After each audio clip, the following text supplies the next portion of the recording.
So now, innovation. Innovation is a really interesting process. One of the things that is most fundamental to innovative environments is the permission to fail. And this is, by the way, not something that is readily available everywhere. In the Silicon Valley especially, even a business failure is considered a mark of experience. At Google, the leadership says, shoot for as high as possible a target. If you don't make it, it's okay. If you make it at all, if you get anywhere, you can get farther if you were shooting high, rather than doing something only incremental that you know you can do. We'd rather have people try to do something that might be really hard.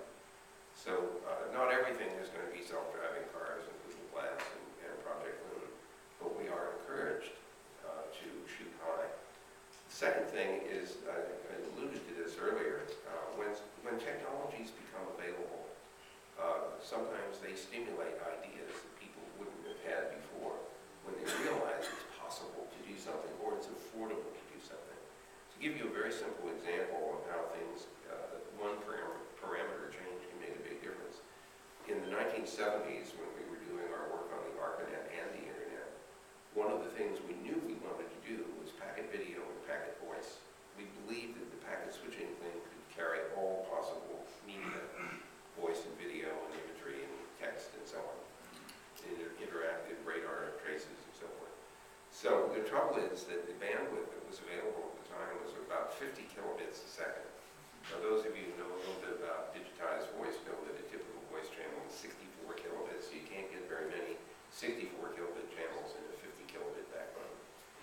So we had to use voice compression in order to do this. What this means is you take the incoming voice signal, you analyze it, you figure out what frequencies are present, you model the vocal tract, in our case, as a stack of cylinders whose diameter keeps changing as the voice is produced, as the talk spurt is produced.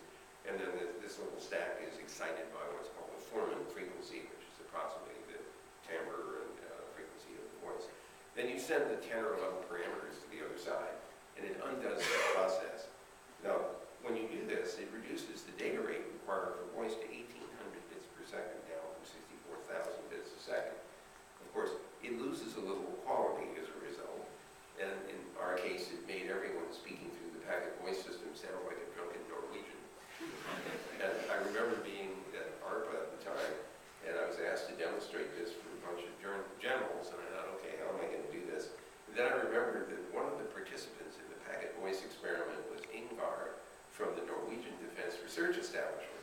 So we got Ingvar to come and talk through the ordinary switch voice system, and we had him talk through the packet voice system, and it sounded exactly the same. And we didn't tell the generals that everybody would sound that way, when they talked through the system. So by the time, now we're around 2013, the edge bandwidths of the system range anywhere from tens of megabits a second to a gigabit per second, as we've done in the Kansas City area, and we'll do in 2 other cities in the U.S. Second, the backbone capacities are going from 40 gigabits a second to 100 gigabits a second, and by the end of the decade, perhaps a terabit per second. So the change in that one parameter has made a